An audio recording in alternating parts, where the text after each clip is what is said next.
In this video, we'll explore 6 chilling encounters with an unknown creature. Stories of a father and daughter found dead on the Appalachian Trail, a hunter torn apart in Oregon's woods, teens stalked while camping in Washington, a mountain biker in Montana crushed by something authorities won't name, and a tourist in Slovakia left broken and silent. Each survivor, or witness, shares one thing in common: a terror that doesn't match any known predator. In mid-May of 2025, the Appalachian Trail stretched through a dense patch of West Virginia forest, the sunlight filtering weakly through green leaves and casting shifting shadows on the dirt path. Michael Hayes, a 52-year-old outdoorsman with a lifetime of hiking experience, walked steadily along the narrow trail. Beside him was his daughter Emily, 30 years old, an experienced hiker herself. Both were fit and well prepared, carrying heavy backpacks filled with supplies. This trip had been long planned, a rare chance for father and daughter to reconnect away from the distractions of everyday life. The woods promised peace, but hidden dangers lurked in the shadows. Michael's boots crunched softly over dried pine needles while Emily scanned the dense trees around them. They moved with quiet confidence, following the route they had marked on their maps. The forest was alive with natural sounds, insects buzzing, birds calling, the rustle of small animals in the underbrush. But beneath these familiar noises, an eerie stillness began to settle around them. The trail grew less traveled, and the trees thickened so that sunlight barely touched the forest floor. The air turned heavy and cool. On the second day, they stopped at a small clearing by a rushing creek to set up camp. The place was far from the nearest ranger station or other hikers. Michael unpacked their gear while Emily gathered firewood nearby. They shared a brief smile. This trip was meant to be a healing journey, a way to rebuild bonds frayed by years of busy lives and distance. That night, after a simple meal, the distant howls of wolves echoed through the trees. It was the sound of wild animals communicating in the darkness, nothing unusual for these parts. But somewhere deeper in the forest, something unnatural moved silently and watched. 3 days later, their campsite was abandoned. No sign of Michael or Emily remained at the spot where they had last been seen. Concern grew as days passed, and neither answered calls or returned to their parked car. Search teams scoured the trail, combing through brush and rocky slopes, but the only clues were a few broken branches and patches of disturbed earth. Nothing pointed clearly to what had happened, and the search eventually slowed, with hopes fading. Weeks later, a lone backpacker named David Walker entered the same stretch of the Appalachian Trail. David was a cautious man in his mid-40s, a seasoned outdoorsman traveling alone to find solitude and clear his mind. He was careful not to stray too far from marked trails, but on his 4th day he decided to follow a small side path toward a creek for fresh water. As he approached the water, his eyes caught a disturbing sight: a huge oak tree with its bark shredded and gouged in deep, wide furrows. The claw marks were unlike any he had seen before, too wide, too ragged, as if made by an enormous creature. The ground beneath the tree was churned into dark, sticky mud, soaked with fresh blood. David's heart pounded, but his curiosity pushed him forward deeper into the woods. Moving slowly and quietly, he soon stumbled into a clearing that stopped him cold. There, half hidden in tall grass and broken branches, lay 2 bodies. The sight was brutal and immediate: clothes ripped to shreds, skin torn and bleeding, wounds so deep and savage they revealed bones and sinew beneath. Blood stained the earth, and the air was filled with its metallic scent. David recognized the faces from missing person reports, a father and daughter he had never met but whose disappearance had made local news: Michael and Emily Hayes. From his hidden vantage point behind a fallen log, David's mind raced as he pieced together what he had witnessed days earlier. He had been hiking quietly nearby when a shadow fell across the trail. Emerging from the dense forest was a towering figure covered in dark fur, moving with terrifying speed and strength. It had ambushed the 2 hikers without warning. Michael had tried to protect his daughter, fighting with desperate strength, but the creature's power overwhelmed him. The air was filled with guttural roars and the sounds of violent struggle. David hid, frozen in fear, unable to intervene or call for help. The attack had been merciless, leaving deep gouges not only on the victims but on nearby trees. David understood the truth of what he saw, but chose silence. The idea of speaking out terrified him. He feared disbelief, ridicule, or worse. Stories of Sasquatch, the legendary ape-like creature rumored to roam these woods, were dismissed by authorities and most people as folklore or hoaxes. He feared that revealing the truth might bring unwanted attention, stirring panic, or provoking a dangerous hunt for the creature. When law enforcement finally reached the scene, they found the mutilated bodies and signs of a violent encounter. The local sheriff's office quickly concluded the attack was the work of a large black bear, a known predator in the region. Their official report cited claw marks and bite wounds consistent with bear attacks. They urged hikers to be cautious but dismissed the more unusual evidence as unprovable speculation. Despite the official story, many locals doubted the bear theory. Hunters and longtime residents spoke quietly about strange footprints found nearby, human-like prints far larger than any bear's paw, and about guttural howls and eerie noises heard in the nights following the attack. The footprints had an unusual shape, with impressions that resembled fingers and toes, not paws. The area felt charged with a primal fear that words could not easily explain. David never told anyone what he had seen. The burden of the secret weighed heavily on him, a dark shadow that followed him through the rest of his journey. The forest, once a place of peace, now seemed alive with unseen eyes and dangers lurking just beyond sight. The memory of Michael and Emily Hayes, their violent end, and the monstrous figure that had taken them, haunted him. The story of the two hikers became a grim warning among those who frequented the Appalachian Trail. Their deaths were a tragedy shrouded in mystery, a reminder that the wilderness still held secrets that defied explanation. Families mourned their loss, but official answers felt hollow. The forest kept its secrets well, and the creature responsible slipped back into the shadows, silent and unseen, as the trail awaited its next travelers. In the dense forests of Oregon, where towering pines and thick underbrush created a labyrinth of shadows, experienced hunter Jack Morrison prepared for deer season. Jack was a man in his early 40s, renowned among local hunters for his exceptional skill, patience, and profound respect for the wilderness. He had spent decades navigating these woods, his knowledge of tracking, weapons, and survival unmatched by most in the area. Jack's calm confidence was a result of countless early mornings and long days spent stalking prey through rugged terrain. This season, he was alone, planning a solo trip deep into a rarely traveled section of forest, seeking a mature buck rumored to roam the area. Jack's gear was well chosen: a sturdy rifle, camouflage suited for the Oregon undergrowth, and a backpack filled with essentials. He left a detailed itinerary with his family, promising to check in when he returned. The early days passed with cautious optimism. Jack moved with purpose, carefully marking signs of recent deer activity, following tracks, and setting trail cameras near feeding grounds. The forest was alive with bird calls and the rustle of small creatures, but Jack's sharp eyes and ears detected something off, an unusual silence in certain pockets, a lingering tension in the air. He dismissed it, attributing it to the natural ebb and flow of wildlife. On the fourth day, Jack's luck seemed to shift. Near a steep ridge, he spotted fresh tracks and prepared to follow them quietly. As he pressed deeper into thick brush, the forest grew unnervingly still. Then faint but strange sounds drifted through the trees, deep guttural noises, unlike any animal he had ever heard. Jack paused, his muscles tensing as his instincts screamed caution. He scanned the shadows but saw nothing moving. The feeling of being watched settled heavily over him, and he adjusted his path, determined to stay alert. That evening, Jack set up camp near a rocky outcrop.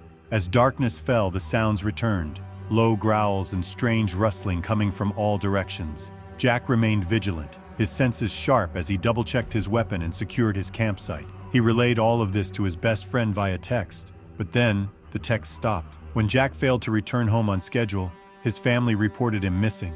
Search parties scoured the forest, tracing his planned route and looking for signs of his passage. On the seventh day, they discovered his torn jacket caught on a jagged branch, stained with dark, dried blood. Nearby, the ground was churned and marked with huge footprints far larger than any deer or bear, with a shape too strange to be easily identified. Hours later, Jack's body was found in a shallow ravine. The sight was grim, his clothes shredded, his skin torn and bruised, deep gashes and puncture wounds covering his chest and limbs. The injuries were brutal, inflicted by immense strength and sharp claws. The official cause of death was listed as trauma consistent with an animal attack. The local sheriff's office quickly concluded that a mountain lion or cougar had attacked Jack Morrison. They cited the claw marks and bite wounds found on the remains as typical of such predators. Mountain lions were known to inhabit the region, and attacks, though rare, were not unheard of. Yet, some details didn't quite add up. The depth and pattern of Jack's wounds were inconsistent with typical cougar attacks.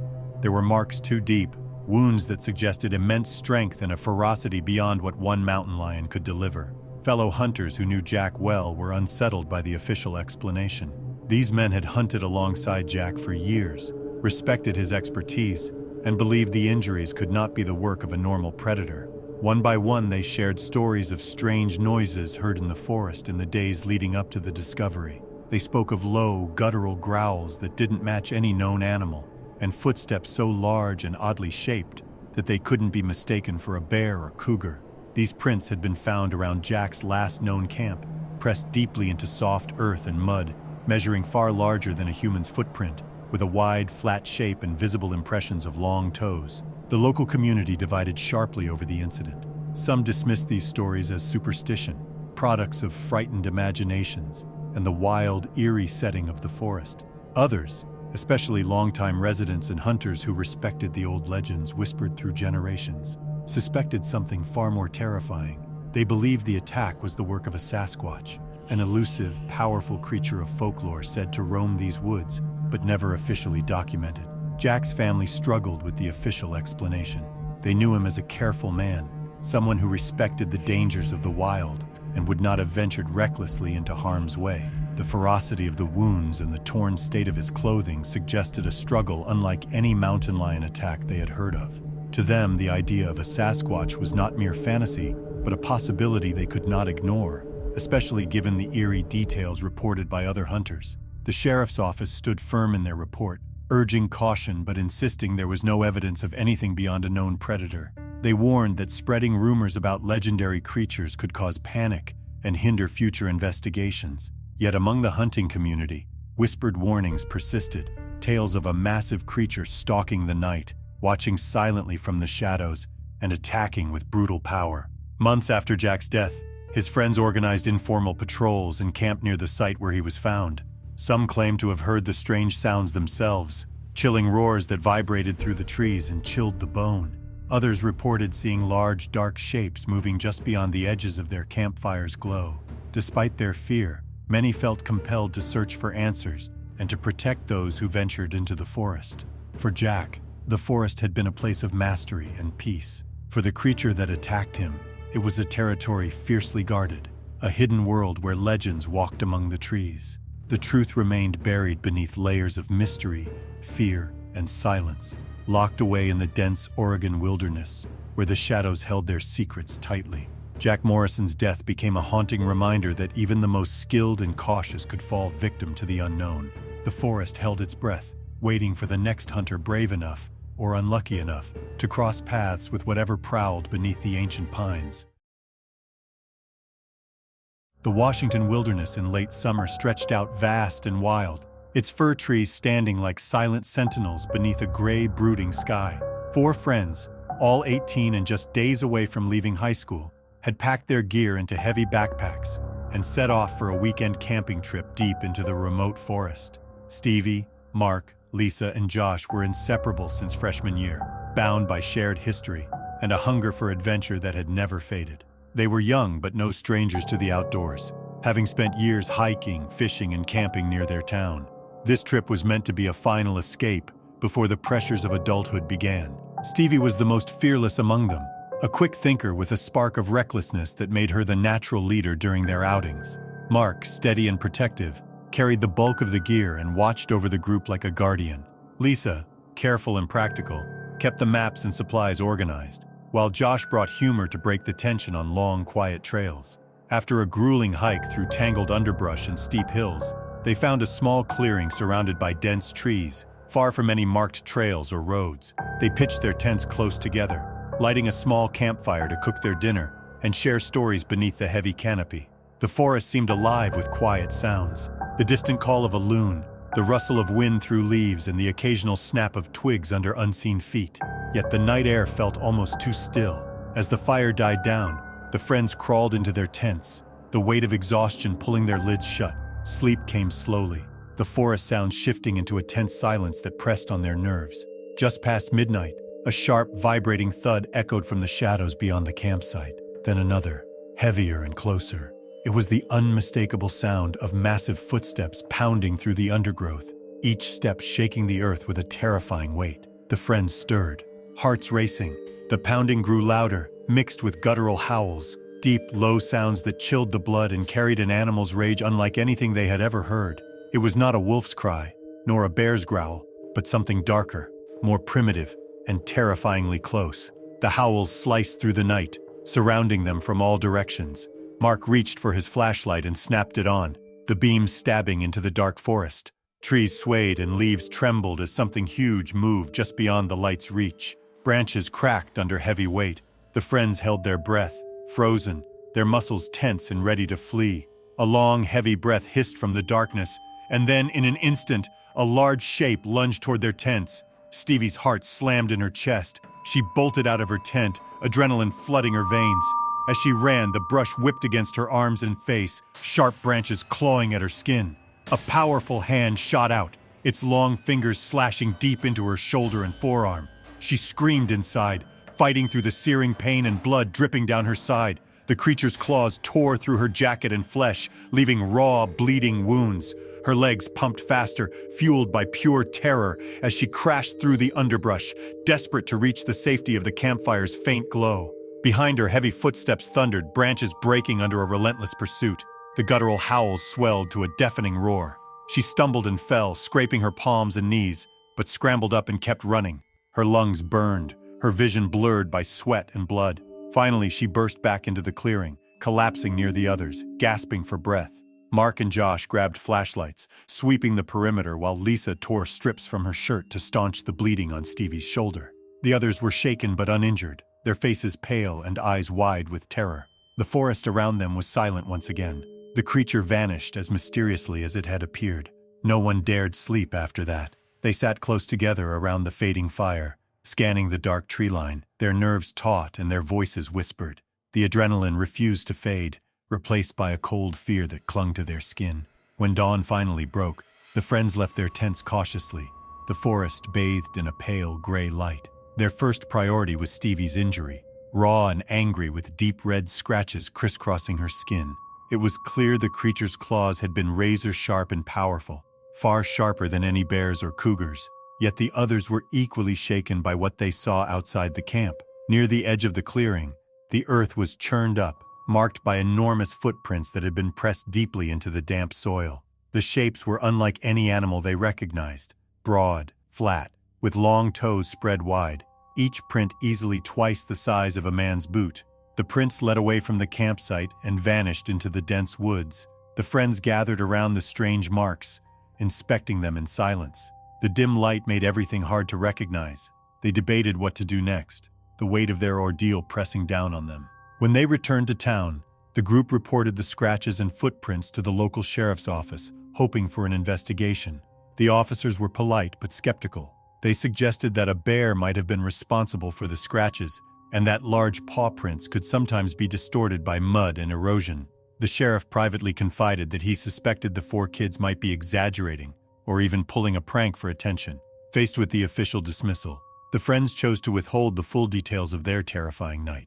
They knew that sharing the truth, the guttural howls, the shape in the dark, and the brutal attack on Stevie would only invite ridicule. Instead, they told a watered-down story, leaving out the most frightening parts. Their parents and friends urged caution, but they could see the doubt in everyone's eyes. The experience bonded the four in a way nothing else could. Stevie's wounds healed slowly, leaving jagged scars as permanent reminders of what they had faced. Nights were haunted by vivid memories, the sound of heavy footsteps thudding close, the smell of damp earth and animal musk, the raw fear that had gripped their hearts when something monstrous stalked just beyond the firelight. They spoke quietly of what they believed had attacked them. None dared name it outright, but all felt the weight of the old legends whispered in nearby towns, the stories of a giant hairy creature lurking in the forests, a predator too clever and powerful to be explained away by bears or cougars. In the weeks that followed, none of the friends ventured back into the wilderness alone or without company. The once carefree excitement about the forest was replaced by a cautious respect tinged with dread. They stayed connected, sharing updates and warnings, silently watching for signs that the creature might return.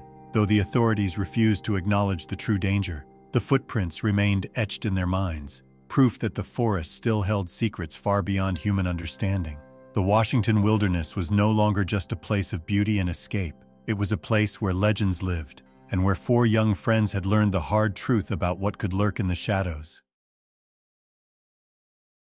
Kyle Donahue was 22, a passionate mountain biker with a reputation for pushing himself harder than most on the rugged Montana trails. Born and raised near the mountains, he had spent years navigating their steep slopes, rocky paths, and unpredictable terrain. He knew the risks, respected the land, and loved the challenge. On a late summer day in 2004, Kyle set out alone on a trail that wound deep into the wilderness, remote, rough, and rarely ridden. It was the kind of route he craved, where the danger was real and every mile tested his limits. He packed light, trusting his strength and instinct. The sky was wide and cloudless, the air cool and dry, and the silence of the forest felt like a sense of freedom.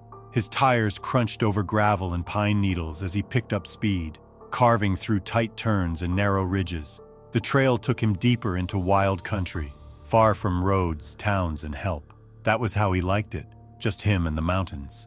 Hours passed. He paused occasionally for water, noting the stillness of the woods. At one rest point, something felt off. The usual background noise, birds, squirrels, the wind through the trees, was missing.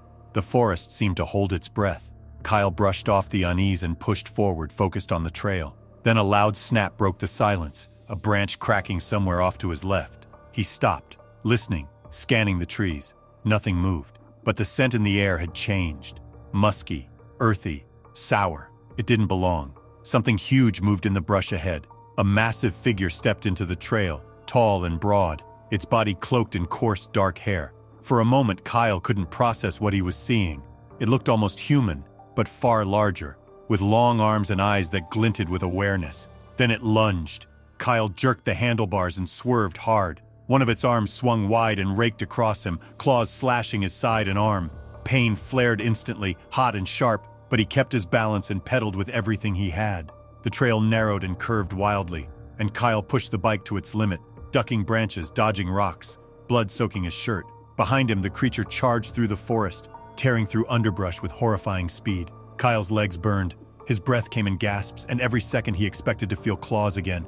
Then the front tire hit a root and he lost control. He flew off the bike, tumbled down a slope, and crashed into a tangle of ferns and deadfall. For a moment he lay stunned, his chest heaving, body aching, blood dripping steadily from his wounds. Above him, branches cracked. The creature was near. Kyle scrambled to his feet and limped forward, away from the trail, deeper into the forest. He didn't look back. Minutes passed, then hours. He moved without direction, driven only by instinct and the urge to survive. His shirt was torn, ribs bruised, one arm barely usable. By nightfall, he had found a hollow beneath a large fallen tree. There, hidden and shaking, he curled into himself, trying to stay quiet, trying to stay conscious. The forest around him shifted with strange sounds. Once he heard guttural breathing close by, and heavy footfalls passing within yards of his hiding place. He pressed his good hand over his mouth and didn't move. By morning, the sounds were gone. With daylight, Kyle began to crawl his way back toward what he hoped was the direction of civilization. He followed streams, remembered landmarks, and moved with slow determination. It took 3 days. On the third afternoon, bloody, dehydrated, and barely conscious, he stumbled into a dirt road where a ranger patrol spotted him and rushed him to safety. He spent 2 weeks in the hospital recovering from blood loss, infections, and cracked ribs. Wildlife officials questioned him about the attack, but when Kyle described what had happened, the size of the creature, the speed, the way it moved, they told him it was likely a grizzly bear. That was the official story. A bear encounter. Unusual but not unheard of. Privately, though, Kyle knew better. The claw marks on his side weren't from a bear. He had seen grizzlies before, even encountered one at a distance once while biking in Yellowstone. This was different, taller, smarter. Its eyes had locked onto his with something closer to calculation than instinct. Search teams later found Kyle's bike and signs of the struggle. Broken branches, drag marks, large prints that didn't quite match anything in their tracking guides. But the story didn't go beyond that. No photos, no video, just Kyle's account, quietly filed away. Back in town, his story spread among close friends. Some believed him, others didn't know what to make of it. Kyle himself stopped openly discussing it. He returned to riding months later, but never alone, and never on that trail again. His survival became a quiet legend among local bikers and hunters. Whispers of something wild and unknown in the forest, something that let him live but left a mark that never quite healed. Kyle knew what he'd seen, what had nearly killed him, and he didn't need anyone else to believe it. He had faced something out there, something real, something powerful, and he had survived.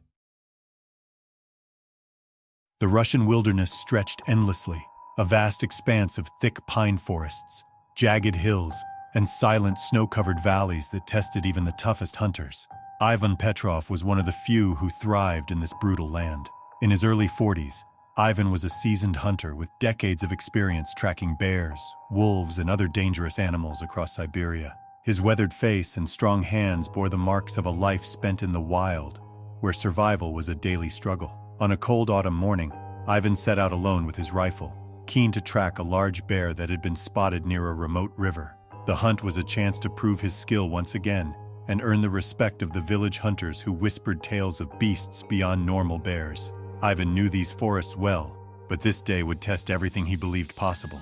As he moved silently through the dense trees, his eyes sharp and senses alert, Ivan noticed signs of a recent struggle: broken branches, deep claw marks on tree trunks, and the faint scent of blood heavy in the air. His heart quickened with anticipation, knowing the bear was close. He crouched low, careful to avoid making noise, and followed the trail deeper into the forest. Suddenly, the forest fell unnervingly silent. The usual rustling of small animals stopped. The wind died down. Ivan's skin prickled with a growing unease, though he told himself it was just nerves. He raised his rifle and continued cautiously. Without warning, a violent force slammed into him from the side, knocking him off his feet and sending him crashing into the hard earth. Pain exploded through his ribs and head as he struggled to regain balance, but the creature attacked again, its enormous weight pressing down, and the smell of something musky and foul filled his nostrils. Ivan barely had time to raise his rifle before powerful claws raked across his chest and arms, tearing his jacket and slicing into flesh. He fired a shot blindly, the loud bang echoing through the trees. The creature growled, a deep, guttural sound that vibrated through the air, far more terrifying than any bear Ivan had encountered. The force behind the blows was unlike anything he had ever faced.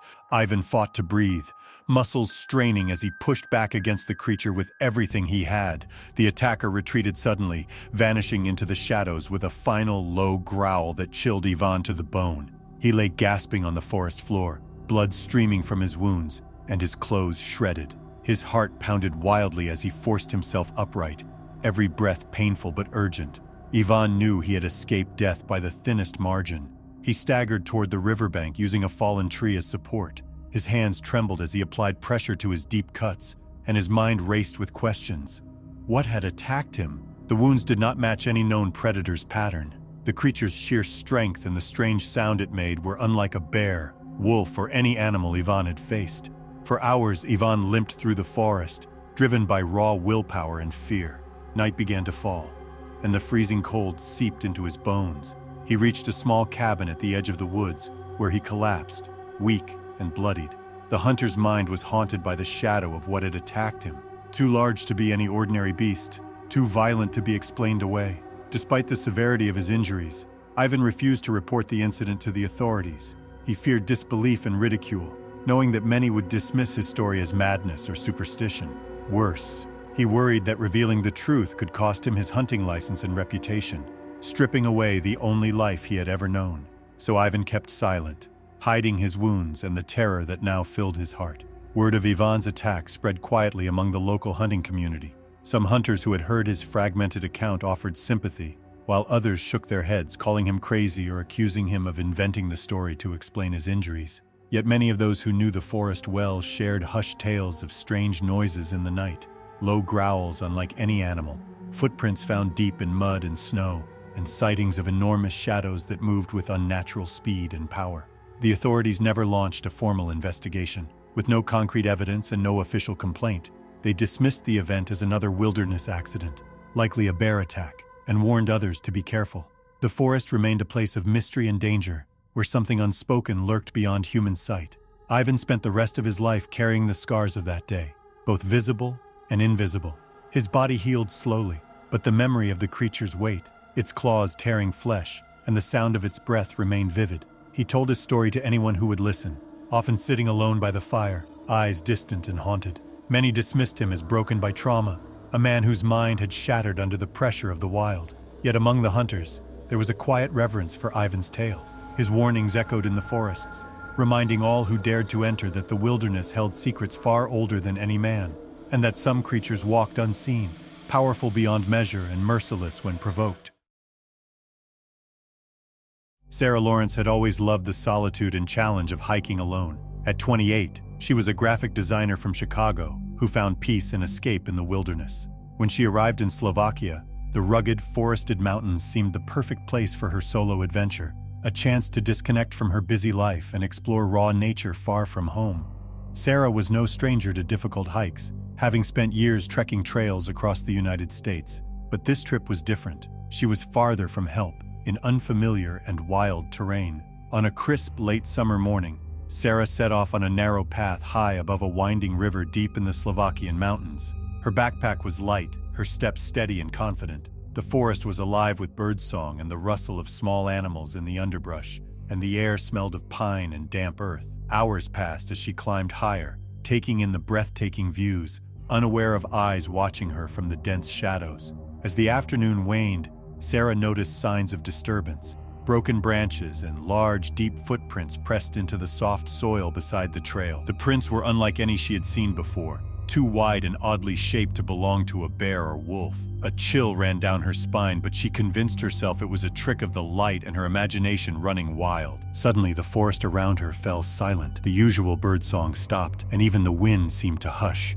Sarah's heart pounded with a mix of fear and adrenaline. Without warning, a shadowy figure surged from the trees. It was taller than any man she had ever seen, covered in dark hair that blended with the shadows. The creature moved with terrifying speed and power, its eyes glowing faintly in the dimming light. Sarah stumbled backward, but the creature was upon her in an instant. Its huge hands grabbed her, squeezing with a force that crushed her ribs and tore at her clothing. The world spun as she fought desperately, clawing at the beast's arms, but it was relentless. She felt bones crack and deep gashes open as the creature slammed her to the ground and growled in a guttural voice that echoed through the valley. Brutal and merciless, pain exploded through her body, but her mind was consumed by one thought: survive. Miraculously, after what felt like an eternity, the creature released her and vanished back into the forest as suddenly as it had appeared. Sarah lay on the cold ground, blood soaking her shirt, barely able to breathe. Every movement was agony, but sheer will pushed her to crawl toward the river, where she hoped to find help, or at least safety. Days passed. Sarah was found by a local hiker who spotted her near the riverbank, weak, disoriented, and unable to speak clearly. She was rushed to a hospital in a nearby town, her injuries severe: broken ribs, deep lacerations, and a concussion that muddled her thoughts. The doctors were puzzled by the wounds, which did not entirely match any known wild animal attack. When Sarah finally began to recover, she struggled to explain what had happened. Her memory was fragmented, her voice barely more than a whisper. She described a towering creature that attacked her but refused to provide full details publicly, fearing disbelief and unwanted attention. The trauma weighed heavily on her, making it difficult to relive the nightmare. Slovakian officials investigated the scene and concluded the injuries were caused by a wild animal, likely a large bear or wolf. Yet local forest rangers told a different story. They spoke quietly about the strange footprints found near the attack site, enormous and oddly shaped, unlike any animal known to the region. They mentioned hearing guttural, low growls late at night, sounds that did not match any bear or wolf in the forest. These whispers spread among villagers, fueling a quiet unease about what lurked in the mountains. The story never made it to the national news in Slovakia or the United States. Authorities chose to keep it low profile, dismissing it as a rare but natural animal attack. However, among locals and hikers familiar with the area, Sarah's tale grew into a legend, an eerie warning about the dangers hidden in the wild woods. Back home in Chicago, Sarah tried to resume her life, but the shadows of the mountains clung to her. She rarely spoke of the attack, sharing fragments only with close friends. Her fear of ridicule and disbelief was stronger than ever, yet the memory haunted her every day. The feeling of those crushing hands, the glowing eyes, and the terrible power of something unknown. Despite the silence that surrounded the case, the strange footprints in Sarah's story remained etched in the minds of those who knew. The forests of Slovakia held their secrets tightly, and the creature that attacked Sarah Lawrence stayed a mystery, forever part of a local legend that warned all who dared to wander alone in the deep wilds.